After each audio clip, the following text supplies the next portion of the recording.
Mr. Gaetz, Esquire, is recognized for 5 minutes. Mr. Wang, thank you for bringing into sharp relief the extent to which we have to think about all of these weapon systems that we have in contested environments as data collections platforms, almost primarily when it comes to integration with AI. And I took great interest in your call to the committee that we not waste that exquisite data that is being collected. What advice would you have for the committee about shaping some sort of access or utilization regime for the data that we are currently wasting?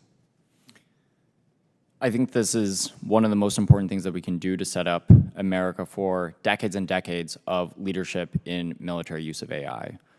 Right now, a lot of this data goes onto hard drives, and what ends up happening are these hard drives are either overwritten with new information, so the old data gets deleted effectively and lost, or these hard drives go into sort of closets or places where they never see the light of day. So first is instrumenting the data to sort of flow into one central data repository. The CDAO has a legislative mandate to do so and set up a central data repository for the DoD. So I think that's of critical importance. And then this is a whole of DoD issue. Every service, every group, every program needs to be thinking about how can they all of the data that their programs are collecting and that are being generated within their purview, how can they ensure that all of these data flow through into one central data repository and then are prepared and tagged and labeled for AI-ready use down the line? And it would seem as though, under the normal construct of a mission set, someone might reasonably be stovepiped away from the broader utilization of some of that data. So it almost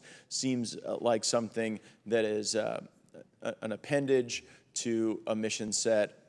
Very hard to weave it in because as you're collecting data in contested environments, it could be for all kind of reasons and all kind of help. I wonder aloud, what will be commoditized first? The processing capability on some of these platforms or the data itself?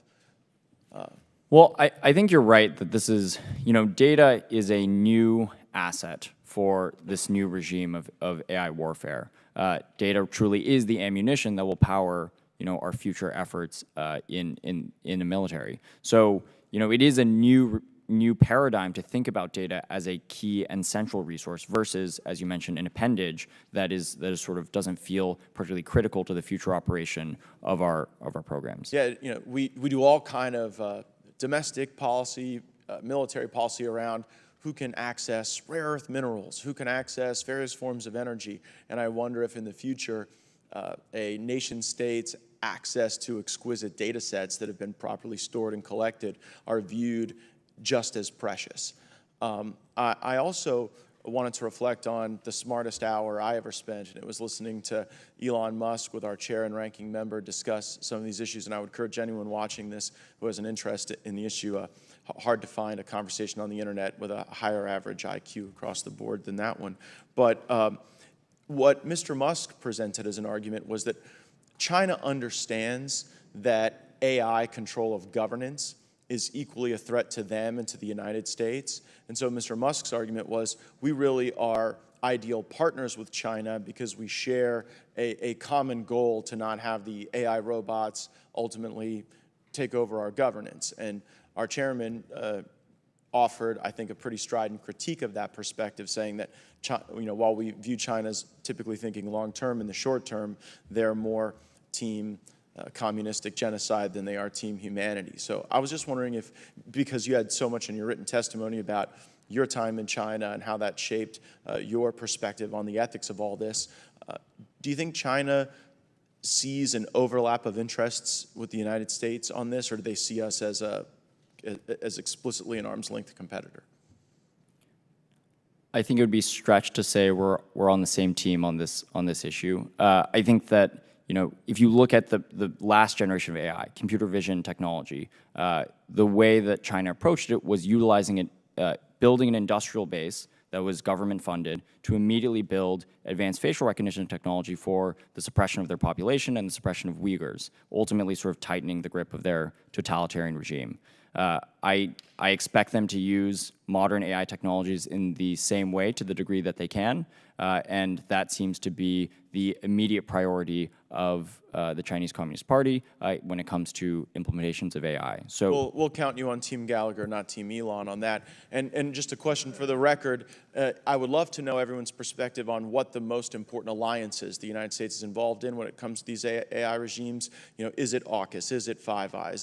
Does NATO have a role to play in some of the ethics around this? So I'd love to submit that. Well, I'll break the second commandment, which there's a corollary. If you say something nice about me or the ranking member, you get more time. I just quickly, what is the answer to Mr. Gaetz' question? That's an interesting question. I think they're all important. I would probably start with Five Eyes, given the strength of our partnerships within that group. But you know, as we look towards artificial intelligence as a global technology that will shape much of the future of the world, I think we need to form as many key partnerships as possible to ensure that, particularly the governance of this technology, both for certainly for military use, for use in intelligence, and for use in sort of in commercial purposes, are adhering to the democratic values that we have as a country. Quickly, Mr. Kitchen.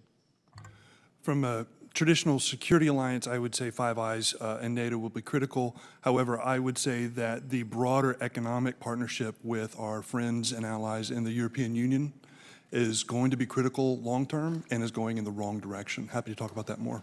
Quickly, Dr. Mahmoodian. I'm echoing the sentiment that the other witnesses has had. Later in the year, we are going to have our first AI summit that's happening in the UK. So we need to expand this type of alliance, as mentioned earlier, with our allies on the area of AI. Great. Ms. Slotkin is recognized for 5 minutes. You know, I would just say